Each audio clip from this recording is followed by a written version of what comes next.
Bonsoir à tous. Moi, je suis venu présenter ma première conférence, mon premier talk, sur React. Et je me suis posé la question de jusqu'à quel point ça pouvait être une librairie d'interface universelle. Sur leur site, au niveau de la doc, ils présentent React comme une bibliothèque JavaScript pour créer des interfaces utilisateurs.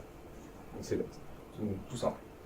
On peut aussi on peut voir React comme un environnement d'exécution d'interface. En fait. Je vais vous expliquer un peu pourquoi. D'abord, je me présente. Voilà. C'est tout moche, mais c'est pas grave. Je m'appelle Thomas Collin, je suis développeur front-end. Je fais essentiellement du JavaScript et du React. Et je bosse à Nantes pour la boîte des Troopers. Vous pouvez me retrouver sur différents réseaux sociaux, GitHub, Twitter, tout ça, tout ça. Donc voilà. Ce qui m'a amené à faire cette conf, en fait, c'est Tom Occhino, qui, dans un post de blog annonçant React Native, a exprimé le concept Learn Once, Write Anywhere, qui est un peu inspiré de Java aussi à l'époque, du concept Write Once, Run Everywhere. En gros, l'idée de ce concept-là, c'est de proposer une stack de technologies cohérentes qui permettent de développer des applications pour plusieurs interfaces. Aujourd'hui, on connaît React parce qu'on fait des sites web avec, mais à son post de blog, il a proposé de faire des applications mobiles en React.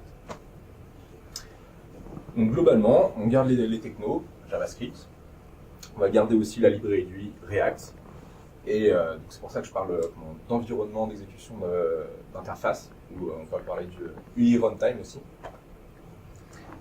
Et en gros, derrière, on va développer et utiliser des librairies qui font un peu pont vers notre target, enfin notre cible d'interface qu'on vise. Donc en l'occurrence, nous on connaît React DOM, qui nous permet de render notre application React vers du HTML et du CSS, et du coup vers le DOM. Là, Tom Occhino, il a parlé de il a présenté du coup React Native, et le but de React Native, c'est de d'écrire notre interface en React, mais pour autant que ça soit render sur du natif côté mobile. Donc on va parler sur Apple, ça sera render des components de UIKit, donc vraiment les éléments natifs de la plateforme. Et sur Android, ça va être Material Design. Donc finalement, on a une interface qu'on écrit toujours en React, mais pour autant, elle utilise des composants natifs sur les plateformes qu'on souhaite. Juste pour vous donner une idée, c'est sorti fin mars 2015. Donc ça a eu le temps d'évoluer depuis, tout ça. Et globalement, le point final, c'est on peut développer des applications cross-platform avec React. Genre, tout bêtement, en fait, c'est grâce au JSX, où en fait, le JSX, c'est qu'une forme de représentation d'une interface dynamique. Quand je dis dynamique, c'est dynamique par rapport au HTML, où c'est vraiment du statique. En gros, on apporte au HTML tout le JavaScript sur les boucles, les conditions et toutes ces autres choses pour faire les interfaces. Donc, peu importe l'interface qu'on va faire, on va l'écrire en JSX, que ce soit une interface pour mobile ou pour web, quoi. Et que ça représente un élément purement virtuel comme une div du DOM, qu'on connaît classique, ou un objet physique, comme pourquoi pas une LED.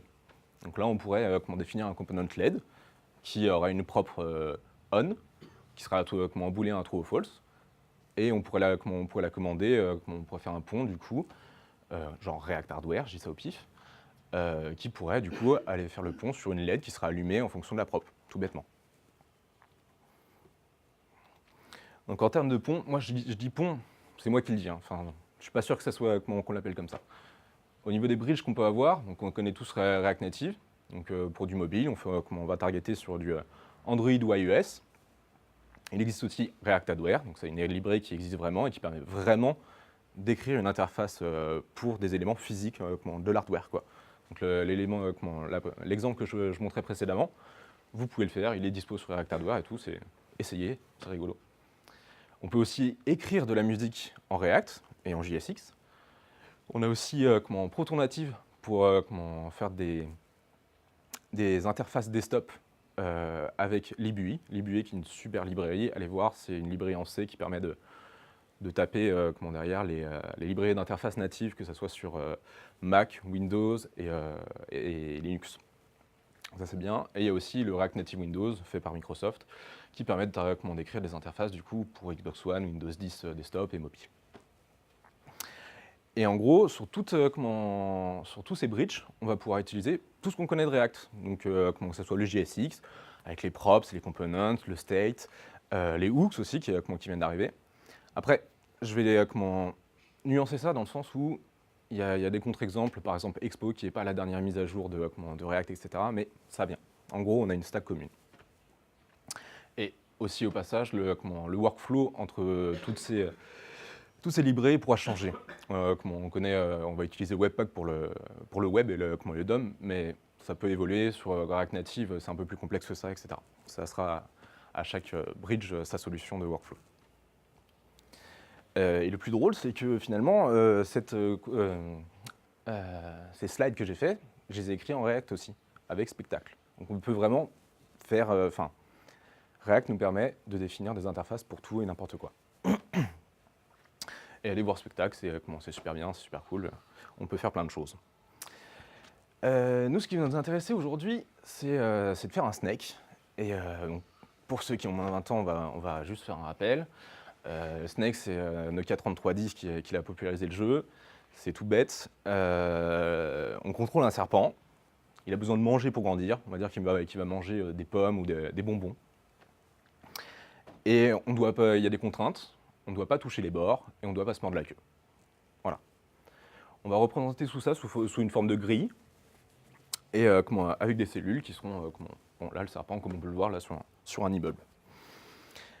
Donc nous on va voir comment on peut développer un snake pour plusieurs interfaces tout en essayant de garder une architecture propre et en factorisant la logique, quoi.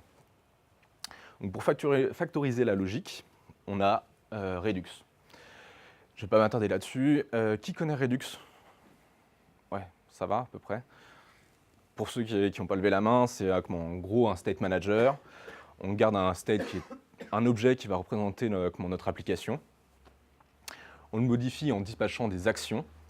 Et derrière, on va hydrater nos composants à partir du state, et tout en leur permettant de dispatch des actions aussi. Donc là, on va commencer par écrire notre premier Dux pour notre snake. Qui connaît l'architecture Dux pour Redux? C'est pas si répandu que ça? Ok. Allez voir, franchement, vous aurez moins de galères avec Redux si vous utilisez l'architecture Dux. Donc, notre premier Dux, ça va être un snake. On va lui dire que globalement, on a un state qui va ressembler. Le snake, on va lui définir une direction, s'il va vers en haut, en bas, à gauche, à droite, et des positions x et y. Juste un tableau d'objets de position x et y. Derrière, on va pouvoir changer de direction. On va dispatcher une action pour changer de direction. On regarde juste si c'est up, down, left ou right en string, et on passe ça. Et au niveau aussi, le snake qui peut ramper, qui peut avancer, on va lui donner juste la position de la nouvelle tête pour qu'il avance tout simplement. Et il peut aussi grandir. Donc juste, voilà, un serpent va grandir en bouffant un bonbon. Au niveau du réduceur, le changer de direction, voilà, tout bête, on replace le state d'avant, on change la direction avec la direction de l'action. Un peu pareil, un poil plus compliqué pour le crawl. On va prendre juste la tête, la tête de notre dispatchée par notre action, et on va garder tout le reste du corps, excepté la dernière. Donc, comme ça, on avance d'une case à chaque fois. Pour quand il grandit, c'est la même chose, sauf qu'on garde la dernière position de la queue. Ça, c'est de l'algo, c'est pas vraiment ce qui nous intéresse. Ouais, voilà la suite. En deuxième Dux, on va définir la board, le jeu en fait. Donc il va être assez simple. On va juste lui définir une hauteur et une largeur. Et le coin, on ne va pas s'en intéresser parce que j'ai que 30 minutes. Et voilà. qu'on a une action sur ce Dux, où on peut setup le game, on lui passe des options, et derrière, on les appliquera au state. Donc on peut redéfinir le nombre de jetons qu'on a, on peut redéfinir la hauteur et la largeur de la grille dynamiquement, tout ça. Notre dernier duck maintenant, ça va être le bonbon. Donc le bonbon a un state qui est très réduit, il a une seule position, le bonbon, une position X et Y. On va avoir une action pour faire spawn un candy, parce que, faire apparaître un bonbon. Parce que quand le serpent mange le bonbon, il faut en replacer un pour qu'il continue à grandir. Et le concept du jeu, tout simplement.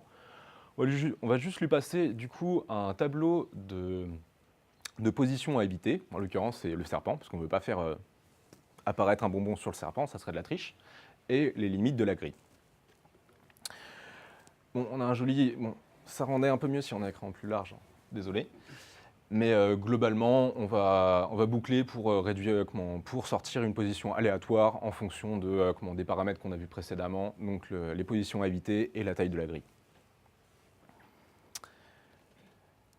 Deuxième techno qui va nous permettre de réaliser un snake pour plusieurs interfaces tout en factorisant la logique, c'est l'Orna. On n'est pas obligé de l'utiliser, mais en fait, c'est un outil qui permet de gérer plusieurs... c'est un outil JavaScript qui permet de gérer plusieurs packages dans un seul projet. Donc il y a Babel, par exemple, qui est passé sur l'Orna, si je ne dis pas de bêtises, ou dans un seul projet GitHub, ils ont tous leurs packages. C'est une manière de gérer. Voilà, première fois que j'ai essayé l'Orna. L'Orna, en gros, bon, on a déjà notre dossier Snake. Hein, sur notre première document, on est dans le dossier Snake. On va juste initialiser l'Orna. Donc l'Orna, il va nous faire des petits dossiers sympas. Il va nous faire un dossier package et simplement un fichier l'orna.json. Ça, c'est le basique, c'est l'Orna. Ensuite, nous, on va lui dire de créer un package Snake Store où on va placer tous les docs qu'on a vus avant. Ce qui nous donne, du coup, une architecture à peu près comme ça. On a du coup notre dossier Snake, notre projet, avec du coup un package, le Snake Store, où on a défini nos 3 docs, le bonbon, le jeu et le Snake en lui-même. L'index.js, c'est juste le store où on va assembler tous ces docs-là pour proposer le store directement. Bon, maintenant on va s'attaquer à quelque chose de ce pourquoi on est là, une interface du Snake en web. On va la targeter pour le browser déjà, pour commencer, parce que c'est ce sur quoi on a plus l'habitude.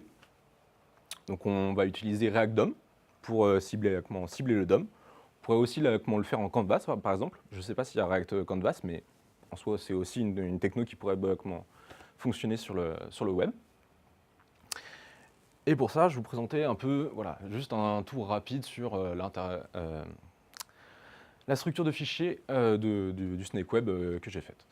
En gros, on va avoir deux principaux composants, la cellule et la grille. Et petite spécificité, moi je split les components entre le presentational, le composant en React pur, et l'index.js où ça sera l'hydratation par Redux. C'est plus facile pour les tests après derrière.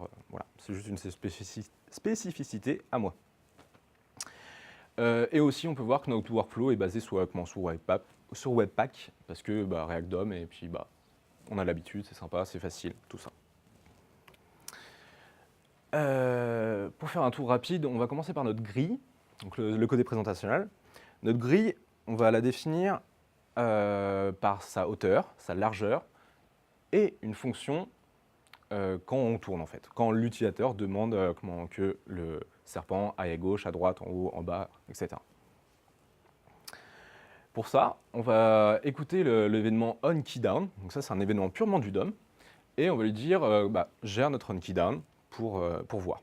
Donc le onKeyDown, il va juste vérifier que la clé de l'événement, donc la touche qui a été appuyée, fait partie des touches fléchées classiques qu'on connaît, et on va exécuter notre fonction onTurn, qui nous vient des props, en lui reprécisant du coup up, right, down, etc., qu'on soit correct avec la définition du store qu'on a fait précédemment. C'est un peu velu, c'était juste pour vous montrer que du coup, pour faire notre grille, on va utiliser juste une grille CSS. Juste ça, c'était juste le point. Et du coup, notre grille CSS, on va pouvoir lui, on va pas s'intéresser à, on va pas avoir besoin de faire une, j'ai du mal à y penser. Bref, on va plutôt mettre toutes les cellules les unes à la suite des autres parce que notre grille CSS va nous gérer le fait de faire notre grille correctement. Donc pour ça, on va boucler sur notre hauteur et fois notre hauteur, fois notre largeur. Et on va calculer et on va render une cellule en calculant sa position X et Y par rapport au numéro de la cellule qu'on a. Ça, pareil, c'est de l'algo propre pour faire un snake. Pas vraiment ce qui nous intéresse, mais voilà. Et du coup, notre grille, on va l'hydrater avec notre store Redux qu'on a vu précédemment, si j'y arrive. Donc, on va lui donner la hauteur et la largeur qui sont définies dans notre Dux game. Et on va lui dire, quand l'utilisateur demande de tourner, et ben à ce moment-là, je dispatche une fonction, une action change direction, où on lui définit un type, ça on l'a vu tout à l'heure, et une direction. Et en gros, une action, c'est tout simplement un objet. Pour ça, du coup, on l'importe tout simplement de notre package, Snake Store, qu'on a du coup, même si on l'a en local dans notre projet à nous. Et on va aller chercher le docs qui nous intéresse pour aller importer ça. Et puis, bien évidemment, on exporte tout ça proprement. Pour repasser à la cellule, nous, on va lui donner deux props. Son apparence, si c'est la tête du serpent, si c'est le reste du serpent, si c'est un bonbon, ou si c'est juste une case vide en fait. Et on va aussi lui donner un objet qui est la position X et Y. Pour le render, on va juste lui appliquer un background spécifique en fonction de l'apparence qu'on souhaite. Donc c'est juste des couleurs un peu différentes en fonction de si on a la tête, le serpent ou le bonbon. Et on va lui render aussi en contenu de la cellule un emoji parce qu'on aime bien les emojis et parce que voilà, ça représente bien. Pour l'hydratation de la cellule, du coup, on va avoir principalement un mapState2props qui est bien velu. Et du coup, on va le décomposer. On va juste déjà récupérer de notre props, de notre cellule, la position X et Y, donc la position de notre cellule à un instant T. On va récupérer aussi les positions du snake et la position du bonbon. Ensuite, on va vérifier si cette cellule-là est un bonbon, si c'est la tête ou si c'est le snake. Et on va tout bêtement lui retourner une apparence, parce que la position X et Y est passée par la grille directement. On n'a pas besoin de l'injecter par le Redux. Et évidemment, on connecte tout ça pour l'exporter. Une spécificité de l'interface DOM, du coup, enfin, pas vraiment, mais on va voir quelques spécificités quand on veut render une application React sur du DOM. C'est déjà, on importe notre function render de React DOM. Donc voilà, notre bridge, moi j'appelle ça comme ça, React DOM. Notre store du Snake Store, ce qu'on avait vu précédemment. Et on render du coup notre application wrappée autour de notre provider Redux vers notre cible, qui est en l'occurrence un élément du DOM avec l'ID mount. Donc ça, on est d'accord que c'est spécifiquement pour React DOM. On va render sur un élément du DOM, et voilà. Ce qui nous donne un magnifique Snake Web qu'on a réalisé du coup avec les technos HTML et CSS, et on utilise React DOM du coup pour le render. Et on utilise aussi, on est attaché au DOM pour plusieurs choses. Donc premièrement, comme je vous disais, on utilise par exemple des divs, donc ça c'est spécifique au DOM. On listen les onKeyDown avec le DOM, donc l'élément onKeyDown, l'événement onKeyDown, c'est un événement du DOM.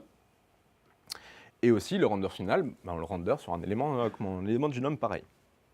Donc en fait, c'est tout ce qui concerne purement l'interface. Maintenant, on va passer à la partie un peu plus expérimentale et un peu plus fun. Donc, comment faire une interface en ligne de commande. Est-ce qu'il y en a qui ont déjà essayé de faire des interfaces en ligne de commande? Vous avez utilisé quoi comme lib, histoire d'avoir juste une idée? Ok. Et donc du coup, nous, ce qu'on va utiliser, c'est React Blest. Est-ce que ça dit quelque chose à quelqu'un, Blest? Ok, ça fera une bonne découverte. React Blest, c'est un bridge React pour développer une interface en ligne de commande. On parle de CLI aussi. La spécificité des lignes de commande, c'est qu'on peut pas mettre d'image, on est assez limité. On est limité en gros au caractère Unicode, si je dis pas de bêtises. Après, on peut faire des trucs assez fun quand même avec.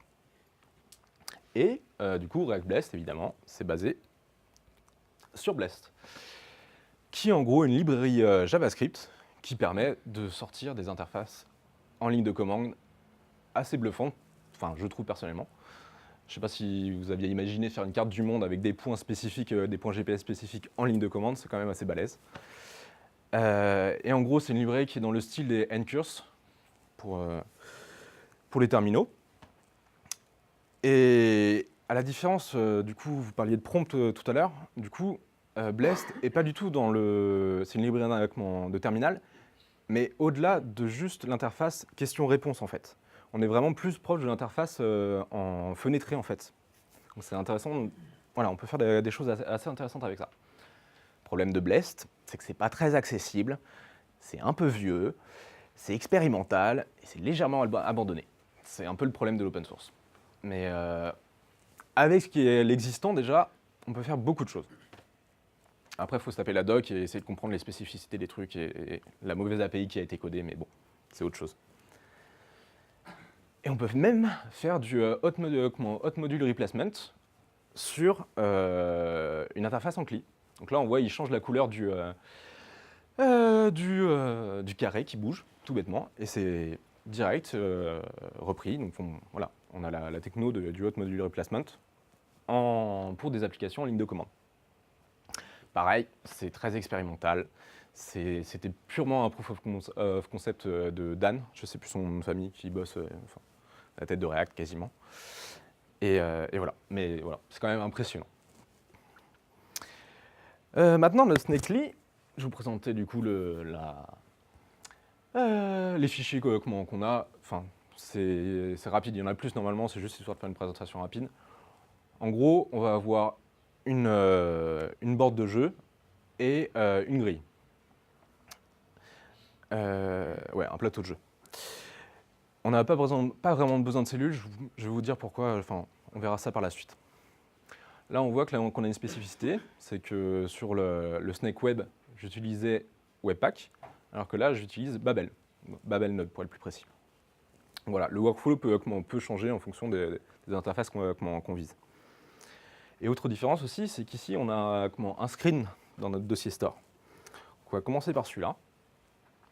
Donc notre screen, c'est simplement un screen de Blest. On va lui donner deux, trois options. C'est vraiment des options basiques. Il n'y a que le title limite qui nous intéresse. On va écouter les events du coup de notre écran, enfin de notre screen.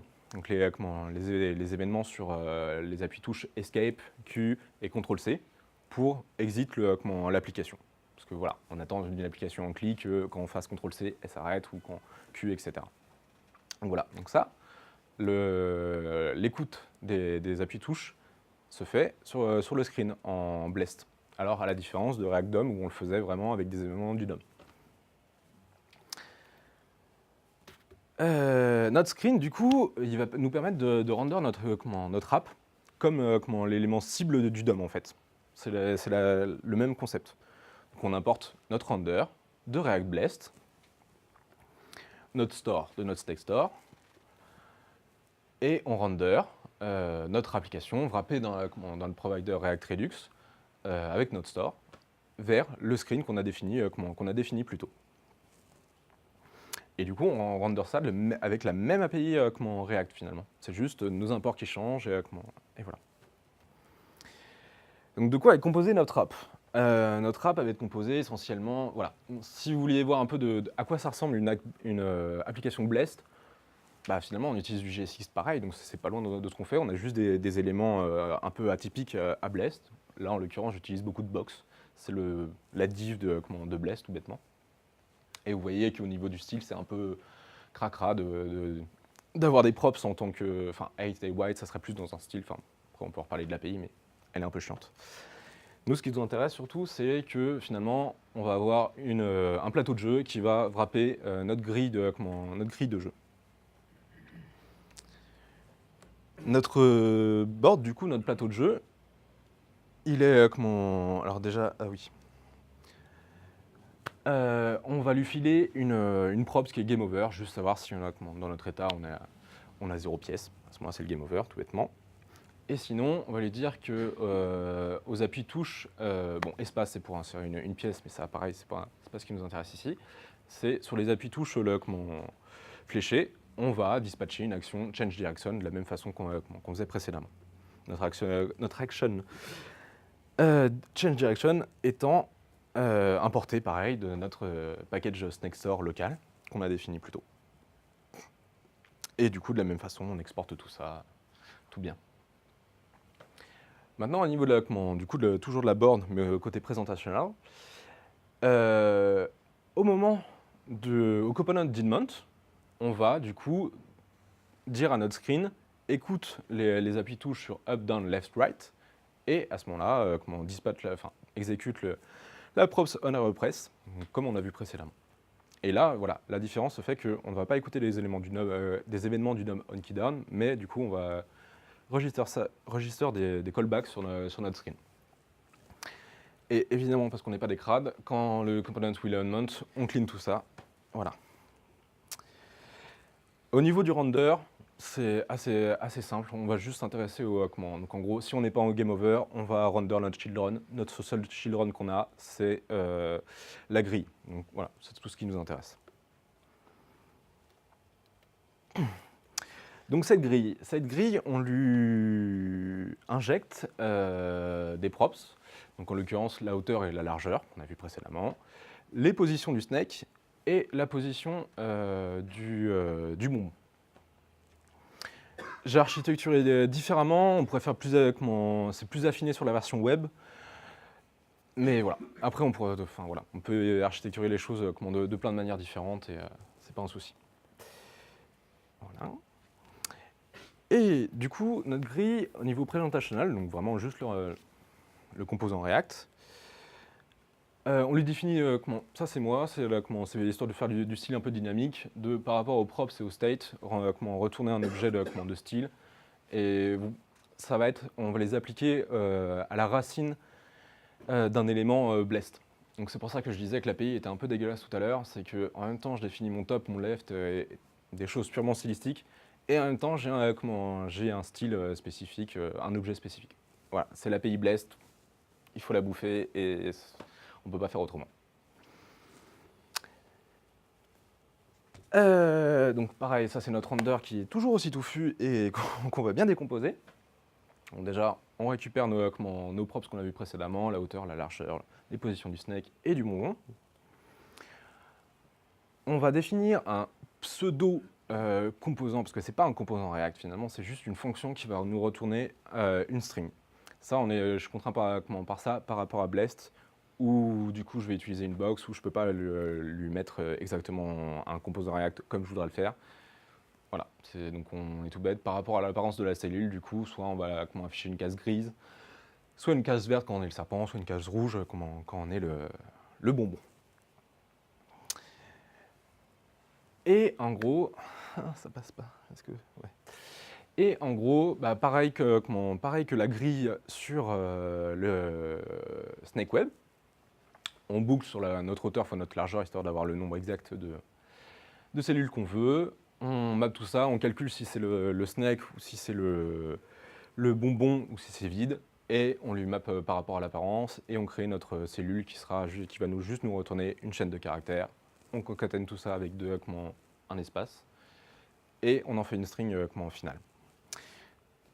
Et ça nous donne un joli snake en CLI. Donc voilà. Du coup, on a pareil, uniquement la contrainte des caractères Unicode. Donc on a fait comme on a pu. Là, c'est juste allez voir si jamais vous voulez faire des interfaces en CLI. Il y a Unicode Table, je crois, ou quelque chose comme ça, qui liste tous les caractères Unicode. Et franchement, il y a de quoi faire plein de trucs rigolos. Donc celui-là, ce Snakely, on l'a développé avec React Blast, autant pour les composants, donc la box, comme on a vu tout à l'heure, que pour la gestion du clavier, c'est le screen qui nous gère la gestion du clavier, que pour le render final, donc vers le screen qu'on avait défini plus tôt. Mais en fait, c'est tout ce qui concerne l'interface. Et finalement, on est très proche entre les deux. On a développé du coup un Snakely, on a développé un Snake avec React DOM et avec React Blast, donc pour deux interfaces vraiment différentes. Et tout ça, c'est grâce du coup à Redux. Bon, je dis Redux parce que c'est ce que j'utilise, mais n'importe quel state manager convient parfaitement pour splitter la logique du render. C'est juste l'objectif, c'est de faire ça proprement. Lorna, pareil, on n'est pas obligé de l'utiliser, c'est vraiment, voilà, je voulais le tester, ça permet de gérer plusieurs packages dans un même projet, donc c'était la parfaite occasion de tester ça. Et par contre, on a notre élément essentiel, qui est React, qui est finalement notre UI runtime, c'est lui qui va nous permettre d'écrire des interfaces. Et donc du coup, les deux bridges, comme je les appelle, React DOM pour le browser et React Blast pour les CLI. Mais on pourrait aussi faire une application mobile avec le même Snake Store, et on pourrait faire avec React Native des interfaces purement en utilisant les éléments natifs du téléphone. Donc en conclusion, on a la possibilité de développer aujourd'hui des applications pour des interfaces ultra diverses, sans se cantonner au web, parce qu'on connaît React, parce qu'on fait énormément de web avec, mais c'est pas du tout limité à ça. Et tout ça, on peut même le faire avec une base commune, si on veut partager, du coup, si on veut faire une même interface avec une base commune, on peut le faire avec React. Tout ça, c'est possible, comme je le disais, donc, avec React, notre UI runtime, et des bridges comme React DOM et React Blast. Et tout ça, c'est grâce aussi à la communauté quand même assez conséquente sur React. Je ne sais pas si c'est le cas dans d'autres frameworks, mais en tout cas, j'ai l'impression que c'est un bon point React, sans vouloir faire la pub. Et voilà, donc du coup, avec React, on le sait tous, et créer des interfaces pour différentes interfaces. Enfin, oui, un peu compliqué, mais différents périphériques, on va dire. D'où le Learn Once, Write Anywhere. On apprend vraiment une fois, et on peut l'appliquer où on veut. Je vais finir sur une question, juste que je me posais à la fin de la rédaction de ce talk, c'est savoir si c'est vraiment pertinent de partager la partie logique entre plusieurs plateformes. Je prends l'exemple de Airbnb par exemple. Je ne pense pas qu'ils ont le même store Redux, imaginons qu'ils ont un store Redux, entre leur partie web et entre leur partie mobile. Pour plein de raisons différentes, on ne veut peut-être pas afficher les mêmes informations, peut-être pas de la même façon. Voilà. Et on n'a peut-être même pas les mêmes objectifs entre les deux plateformes. Donc c'est une question à se poser. Là, c'était vraiment, il faut l'imaginer comme un pur proof of concept où voilà, on peut développer plusieurs interfaces différentes d'une même application. Est-ce que j'ai oublié des choses? Non, voilà, c'est bon. Voilà. Ne vous fiez pas de mon utilisation de Lerna, c'est la première fois que j'utilise, et je ne sais pas si tout ce que je vous ai présenté là, c'est maintenable en production, etc. C'était juste un proof of concept pour prouver l'idée. Vous pouvez approfondir après, pour en parler si vous voulez. Et voilà, donc si vous avez des questions, déjà je vais remercier du coup la White Code School et la Fourchette pour l'accueil, et si vous avez des questions, n'hésitez pas.